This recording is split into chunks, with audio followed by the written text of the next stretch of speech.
지난주 금요일에 윤석열 대통령이 이동관 대외협력특보를 이제 방통위원장으로 지명하지 않았습니까? 이동관 후보자는 이제 인사말로 가짜 뉴스와의 전쟁 그리고 공정한 미디어 생태계를 복원하겠다 이렇게 다짐을 했고요. 여기에 대해서 야사당은 내년 총선을 앞둔 방송 장악 시도다. 이렇게 이제 반발하고 그동안에 상당히 이제 제기됐던 쟁점들이 있지 않습니까? 자녀 학폭 그리고 학폭을 무마했다는 의혹 그리고 또 여러 가지 배우자의 어떤 인사청탁 의혹 이명박 정부 때 방송 장악, 방송 탄압에 관여했다는 의혹 몇 가지 이제 쟁점들이 있는데요.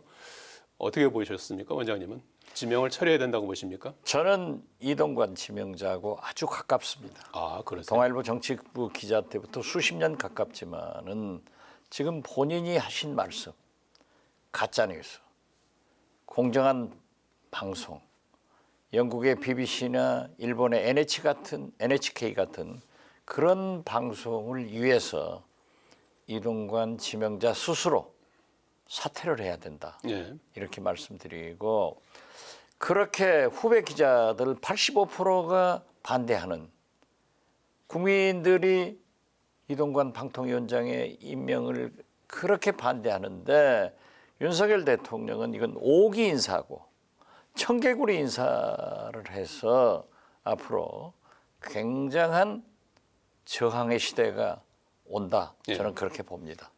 몇 가지 거론된 쟁점 중에 어떤 부분이 가장 심각하다고 글쎄요, 보십니까? 그건 모두 다 합니까?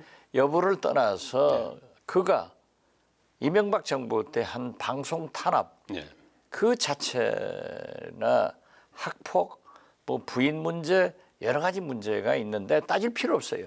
아무튼 최상의 부적격자를 윤석열 대통령께서는 5기로 청개구리 심보로 임명했기 때문에 본인이 사퇴하든지 대통령께서 임명 처리를 해야 된다.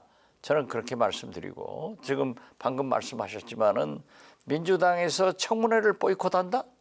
이건 절대 안 될 일입니다.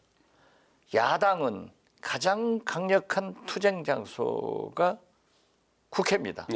그래서 청문회를 열어서 사퇴하지 않고 처리하지 않으면은 열어서 낱낱이 그러한 내용들을 청문회장에서 밝히면은 국회 방송에서도 생중계하고 여러 방송에서 생중계하면은 국민이 그 부당함을 알고 국민 스스로가 인정을 하지 않는 그런 방통위원장이 될 것이다.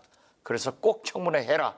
이렇게 말씀드립니다. 일각에서 이제 청문회를 이제 보이콧하자는 이제 의견도 있는데 대체로 하게 될 텐데 해야죠. 아마도 이제 윤석열 대통령이 이제 국회에 이제 요청서를 보내오고 그러면 20일 안에 청문회를 이제 마무리 지어야 되는 거기 때문에 8월 중순에는 이제 청문회가 진행이 될 텐데 증인 채택이라든지 자료 제출 이런 부분들이 좀 부실해지면 결과적으로 청문회 자체도 좀 통과 의례가 되는 것이 아니냐. 통과 의례가 되건 안 되건 것 같아요. 윤석열 대통령은 청문회에서 통과가 안 되더라도 임명할 거예요. 할 수 있죠. 그렇기 때문에 야당은 할 수 있는 모든 방법을 동원해서 임명을 막아야 된다. 저는 그렇게 봅니다. 일단 청문회를 하면서 여러 가지 그렇죠. 수단을 이제 또 국민이 강구를 해야 된다. 판단해야죠.